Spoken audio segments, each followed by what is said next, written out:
안녕하세요. 하루 필수 말씀 충전 하필 큐티 조종환입니다. 오늘 함께 나눌 하나님 말씀은 역대상 28장 1절에서 21절까지 말씀입니다. 다윗이 이스라엘 모든 고관들 곧 각 지파의 어른과 왕을 섬기는 반장들과 천부장들과 백부장들과 및 왕과 왕자의 모든 소유와 가축의 감독과 내시와 장사와 모든 용사를 예루살렘으로 소집하고 다윗 왕이 일어나서 이르되 나의 형제들 나의 백성들아 내 말을 들으라. 나는 여호와의 언약궤 곧 우리 하나님의 발판을 봉안할 성전을 건축할 마음이 있어서 건축할 재료를 준비하였으나 이 건축할 재료를 준비하는 과정들을 우리가 함께 읽었었고 전쟁의 승리 또 이 전쟁의 전리품들이 성전 준비하는 데에 굉장히 많은 도움을 주었다라고 하는 것도 우리가 함께 살펴봤어요. 그러니까 전쟁을 승리하게 하시는 분이 누구신가를 생각하면 하나님께서 그 전쟁을 승리하게 하셨고, 이 전쟁이 단순히 경제적 전쟁 또는 정치적 전쟁이 아니라 신적 전쟁인 경우에도 하나님께서 승리하게 하셨기 때문에 이것은 단지 다윗의 전쟁이라고 할 수 없고 하나님께서 직접 진행하신 전쟁이다라고 하는 점을 우리가 강조해서 살펴봐 왔습니다.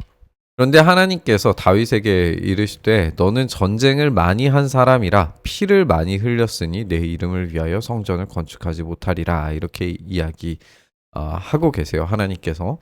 근데 우리가 이제 약간 이야기를 이해하는데 어려움이 생기죠. 하나님께서 전쟁을 실행하시고 하나님께서 직접 이 전쟁을 운영하시는 분이세요. 그러면 전쟁을 한 것 때문에 성전을 건축하지 못한다라고 하는 것이 약간 좀 오류가 생기는 것 같아 보여요. 하나님께서 전쟁을 치르셨는데 왜 전쟁을 한 사람이어서 피를 많이 흘려서 성전을 짓지 못하는가?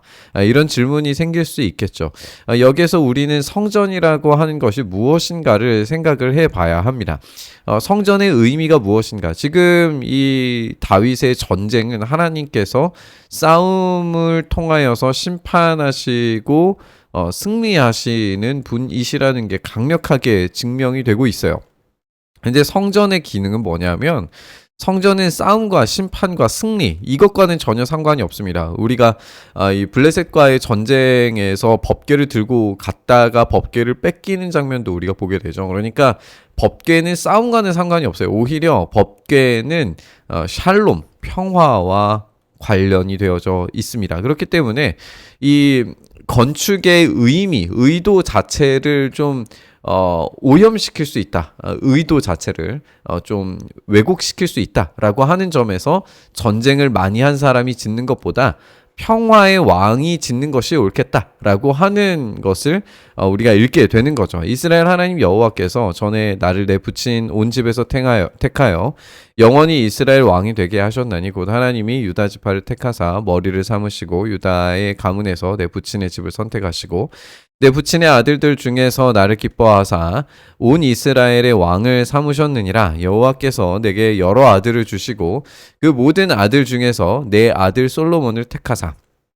지금 굉장히 많은 인물들이 한꺼번에 이제 지나가서 우리가 좀 헷갈리긴 하지만 하나님께서 그 가문들의 마치 깔때기를 대시듯이 그 많은 사람들 중에 가능성이 없어 보이는 것 같은 이 다윗을 선택하셨고 다윗의 아들들 중에서도 딱 한 사람이 솔로몬을 택하셔서 여호와의 나라 왕위에 앉혀서 이스라엘을 다스리게 하시려고 하는 겁니다. 그러면 이 솔로몬이라고 하는 이름 자체가 어떤 의미를 가지고 있느냐, 이 샬롬 평화라고 하는 어원으로 만들어진 이름이에요. 말 자체가. 그러니까 이 솔로몬을 선택하시는 것 자체도 이 평화를 주기 위하심이다라고 하는 게 강조가 되는 거죠. 내게 이르시기를 내 아들 솔로몬 그가 내 성전을 건축하고 내 여러 뜰을 만들리니 이는 내가 그를 택하여 내 아들로 삼고 나는 그의 아버지가 될 것입니다. 입양 공식이라고 우리가 함께 나눴던 그 이야기입니다. 그래서 하나님께서 자기 아들로 솔로몬을 삼으시고 그 아들 솔로몬을 통하여서 평화를 이루도록 만드시는 거죠. 그가 만일 나의 계명과 법도를 힘써 준행하기를 오늘과 같이 하면 내가 그의 나라를 영원히 견고하게 하리라. 물론 이제 이 역대기 기자는 솔로몬을 그 평화의 왕을 굉장히 잘 그려냅니다. 하지만 우리가 아는 것처럼 솔로몬은 완벽하지 못했어요. 이 하나님만을 그 계명과 법도를 힘써 지키는 데에 실패했죠. 그러면 우리는 다시 바꾸어서 생각했을 때 이 평화의 왕으로서 오신 분이 누구신가? 또 그 평화의 왕으로서 그 계명과 법도를 완벽하게 지키셔서 그 나라를 영원히 견고하게 세우신 분이 누구신가라고 하는 질문을 하게 됩니다. 그리고 그 답을 우리는 신약을 통해서 예수님을 통해서 발견하게 되죠. 이제 너희는 온 이스라엘 곧 여호와의 회중이 보는 데에서와 우리 하나님이 들으시는 데에서 너희 하나님 여호와의 모든 계명을 구하여 지키기로 하라. 그리하면 너희가 이 아름다운 땅을 누리고 너희 후손에게 끼쳐 영원한 기업이 되게 하리라.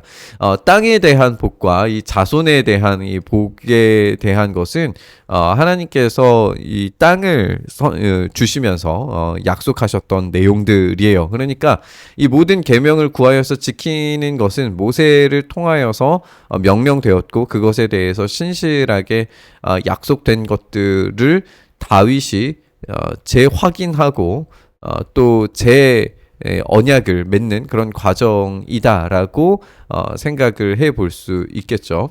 내 아들 솔로몬아, 너는 내 아버지 하나님을 알고 온전한 마음과 기쁜 뜻으로 섬길지어다. 여호와께서는 모든 마음을 감찰하사 모든 의도를 아시나니 내가 만일 그를 찾으면 만날 것이요 내가 만일 그를 버리면 그가 너를 영원히 버리시리라. 하나님을 그 찾는 것, 그 모든 의도를 아시는 분께, 어떤 의도를 숨기더라도 다 아시는 분께 모든 것을 다 꺼내어서 주님을 순종할 때 복을 얻게 될 거다라고 이 언약에 대해서, 약속에 대해서 다시 확인하고 있는 것을 우리가 보게 됩니다. 그런즉 이제 너는 삼갈지어다. 여호와께서 너를 택하여 성전의 건물을 건축하게 하셨으니 힘써 행할지니라. 다윗이 성전의 복도와 그 집들과 곳간과 다락과 골방과 속죄의 설계도를 그의 아들 솔로몬에게 주고, 설계도를 솔로몬에게 주는 것이 이제 다윗을 통하여서 전달이 되게 되는데, 이것이 영감으로 받은 거였어요. 그러면 영감은 누가 주는가? 하나님께서 주시는 거죠. 결국에는 이 설계도를 작성하시는 것도 하나님이 주인이시다라고 하는 점도 우리가 살펴볼 수 있습니다. 여호와의 성전 뜰과 사면의 모든 방과 하나님의 성전 곳간과 성물 곳간의 설계도를 주고, 제사장과 레위 사람의 반열과 여호와의 성전에 섬기는 모든 일과 여호와의 성전을 섬기는 데 쓰는 모든 그릇을 설명하고, 모든 섬기는 데 쓰는 금기구를 만들 금의 무게와 섬기는 데 쓰는 은기구를 만들 은의 무게를 정하고, 금잔대와 또 등잔 곧 각 등잔대와 등잔을 만들 금의 무게와 은잔대와 등잔대와 그 등잔을 만들 은의 무게를 각기 그 기구에게 알맞게 하고, 진설병의 각 상을 만들어서 이 금의 무게를 정하고, 은상을 만들 은도 그렇게 하고, 갈고리와 대접과 종지를 만들 순금과 금잔 곧 각 잔을 만들 금의 무게와 또 은잔 곧 각 잔을 만들 은의 무게를 정하고, 향단에 쓸 순금과 또 수레 곧 금그룹들의 설계도대로 만들 금 무게를 정해주니 이 그룹들은 날개를 펴서 여호와의 언약궤를 덮는 것이었다. 이렇게 쭉 설명을 합니다. 그런데 지금 설명했다라고 하는 것만 나오고 여기에 대한 내용이 자세히 등장하지는 않아요. 그렇다면 우리는 이제 생각해 볼 수 있는 게 뭐냐면, 이 내용이 어디에서 영감을 통하여서 주기는 하는데 이 영감된 내용의 기본 토대가 어디에 있을까를 생각하게 되죠. 그러면 이 토대는 당연히 우리가 생각할 때 모세오경으로부터 시작할 겁니다. 그러면 모세를 통하여서 모세에게 주신 하나님의 말씀을 토대로 해서 영감으로 그 내용이 새롭게 이 성전에 쓰여질 버전으로 이루어진 것을 우리가 알 수 있어요. 그래서 우리가 지난 본문에서도 함께 살펴봤었는데, 마치 다윗이 새로운 모세인 것처럼 등장하는 것을 우리가 발견할 수 있습니다. 그래서 이런 성전을 만들어가는 과정들 자체가 모세를 주신 것을 이제 성전 버전으로 번안한 것처럼 느껴지기 때문에 결국에는 이 다윗이 지금 설계도를 주는 과정들, 그런 내용들 자체가 하나님의 손이 내게 임하여 이 모든 일의 설계도를 그려 나에게 알려주셨다라고 하는 것이 이해가 되죠. 모든 것은 다 하나님께서 명령하신 것이고, 명령하신 것에 대한 이 설계도를 그려서 알려주신 것에 따라 이 모든 성전의 준비, 또 내용, 과정, 그림들, 모든 것들이 다 하나님께서 진행하고 계신다라는 걸 알 수가 있습니다. 또 그의 아들 솔로몬에게 이르되 너는 강하고 담대하게 이 일을 행하라. 두려워하지 말며 놀라지 말라. 내가 여호와의 성전 곧 공사의 모든 일을 마치기까지 여호와 하나님 나의 하나님이 너와 함께 계시사 내게서 떠나지 아니하시고 너를 버리지 아니하시리라. 제사장과 레위 사람의 반이 있으니 하나님의 성전의 모든 공사를 도울 것이요 또 모든 공사에 유능한 기술자가 기쁜 마음으로 너와 함께 할 것이요 또 모든 지휘관과 백성이 온전히 내 명령 아래에 있으리라. 여기에서 두려워하지 말고 놀라지 말라라고 하는 이 명령이 마치 모세가 여호수아에게 말하는 것 같죠. 마찬가지로 지금 다윗이 솔로몬에게 명령하고 있기 때문에 이 모습이 다윗을 계속 새로운 모세로 그려내는 걸 우리가 보게 돼요. 그렇다면 이제 땅에 대한 약속을 받았던 여호수아처럼 솔로몬도 땅과 자손에 대한 약속을 이 성전을 짓는 것과 연결해서 받고 있는 것을 우리가 알 수가 있어요.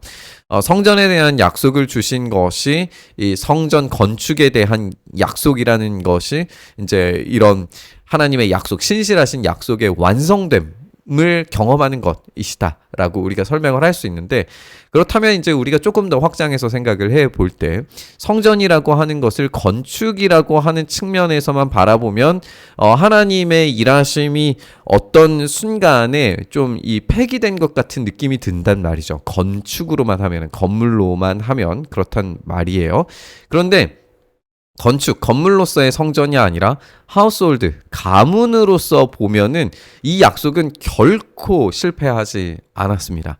우리가 아는 것처럼 이 가문을 만드시겠다, 내 아들로 삼겠다, 양자를 삼으시겠다라고 하는 그 모든 약속의 최후 완성본, 결국 예수 그리스도를 통하여서 그 성전이 완성되고 그 예수 그리스도를 통하여서 평화의 왕으로 평화의 땅에서 참된 샬롬, 하나님과 인간 사이에 벌어져 있던 모든 갈등을 해결하고 참된 평화를 가져오시는 분으로서 예수 그리스도께서 이 모든 약속을 완성시키셨다라고 하는 점을 우리가 생각해 볼 수 있습니다. 하나님의 신실하신 약속을 우리가 믿고 또 어떻게 반응해야 할지 생각해 봤으면 좋겠습니다. 우리 주님께서 그 약속에 신실하신 분이셔서 솔로몬에게 주고 있는 이 내용들, 그 자세한 설명들을 끝까지 이루시고 완성하신 것처럼 우리에게 하시는 완성된 약속, 그 부활의 영광을 맞이할 때까지 우리를 신실하게 이끌어 가시는 주님의 능력을 우리가 경험할 수 있기를 바랍니다. 주님께서 그 평화의 왕으로서 성전 그 자체에 되신 분이시라면 우리가 예수 그리스도 안에서 그 참된 평화를 누리고 그 안에서 주님께 간구하는 모든 것들이 샬롬으로, 평화로 응답되리라고 하는 확신을 가지고 주님 앞에 나아갈 수 있게 되는 줄 믿습니다. 주님 안에 구하는 그 모든 것들을 우리의 마음속 의도를 다 아시는 주님께서 우리에게 그 약속을 신실하게 이루시고 성취하실 줄 믿습니다. 우리가 그 은혜를 간구하고 바라면서 우리 묵상의 자리로 나아가시죠. 주님, 그렇게 약속에 신실하신 분께서 우리에게 완전한 약속의 성취를 이루시게 만들 줄 믿습니다. 주님, 그 놀라운 은혜를 우리 가운데 베풀어 주시기를 간절히 바라고 소망하며 우리 주님 예수님 이름으로 기도드리옵나이다. 아멘.